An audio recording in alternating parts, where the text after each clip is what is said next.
Throughout this video, I'm going to refer to this car as a 2.4 liter, but it's actually going to be a 3.0 liter because it's a V6 engine on it. So that is my mistake, so please keep that in mind as you watch this video. Hello YouTube. Today we are working on a 2005 Ford Escape. It's going to be the 2.4 liter. We are doing down here the air compressor. We're going to take this AC compressor here off, and then that's going to come down. It's going to be held on just by a couple of bolts, and we're just going to change that out and replace the fluid inside of it, and should be pretty good to go once we get the fluid in there. So let's get started on it.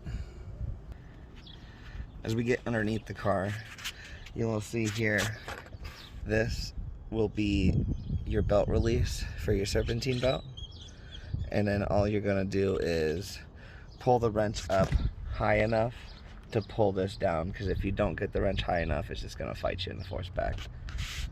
Sorry about the finger, but yeah, it'll fight you on the force back. So if you just go ahead and put the wrench up as high as you can, pull it down, and then pull the belt off of here, off the compressor, that's the easiest way I found to do it.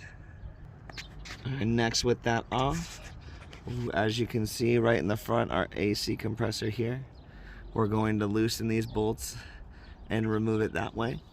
And then there's also a AC, see these lines going here that go up there. You'll see it better once we get in there and pull this thing down, but we're going to remove those as well.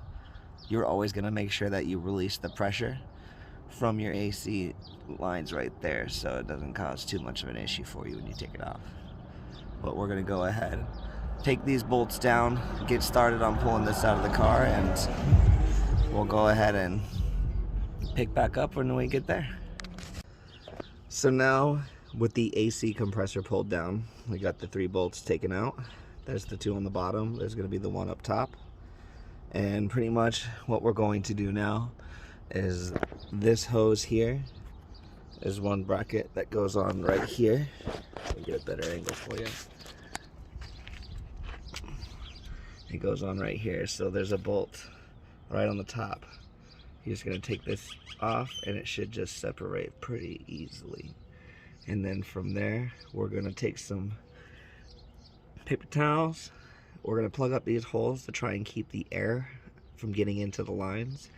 And what you're doing for that is to avoid moisture from getting into the system. So from here, we're going to go ahead and remove this and get this fully detached, and as well as there's a relay switch. I don't know if you can see it. Right at the top here, there's that electrical plug-in. So our relay switch, we're going to have to go ahead and pull that off as well to get this pulled down, but we're going to go ahead and get this pulled off first so we don't fuck these hoses up and then we're going to take that off. So we'll get back up when that's all off. So with the old compressor off, as you can see, mine is really dirty. I believe there is a water pump leak or something going on in this car, but I just took a screwdriver, because right here, as you see, there is a clip that goes right there that you're going to pop off with the screwdriver, and it just makes it easier to pull off. And we're going to go ahead and put on the new one.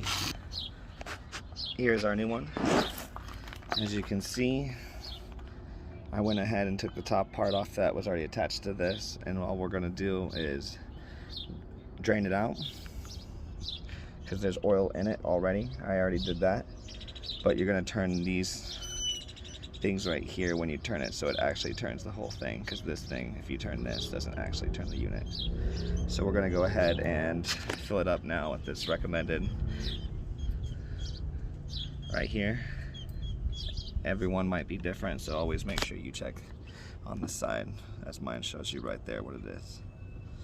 So now what we're going to do is we're going to fill it up halfway with a bottle right here. Turn this wheel about 8 to 10 times to help lubricate the inside of it, and then we're going to fill up the rest of it, and then from there we're going to put it on the car and reattach everything the same way we did to take it off, and recharge the system, and then hopefully from there we got cold air. After putting the oil inside of the new compressor, what we're going to do is get right underneath the car. As you can see right here, we've got our lines and everything. I went ahead and took a cloth, cleaned up the contact points here, and cleaned the contact points up here where the bracket goes on. Our bracket will be this guy here.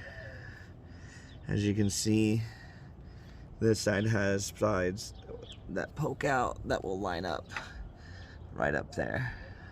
So it's gonna go on this way from the cart. All right, so from here what we're gonna do, so I'm gonna go ahead and start the bolt here so I can just slide it over that and then tighten it down so I'm not holding it for too long. And then from there we'll connect our electrical clip and reattach the bracket and everything back onto the car and go get it recharged.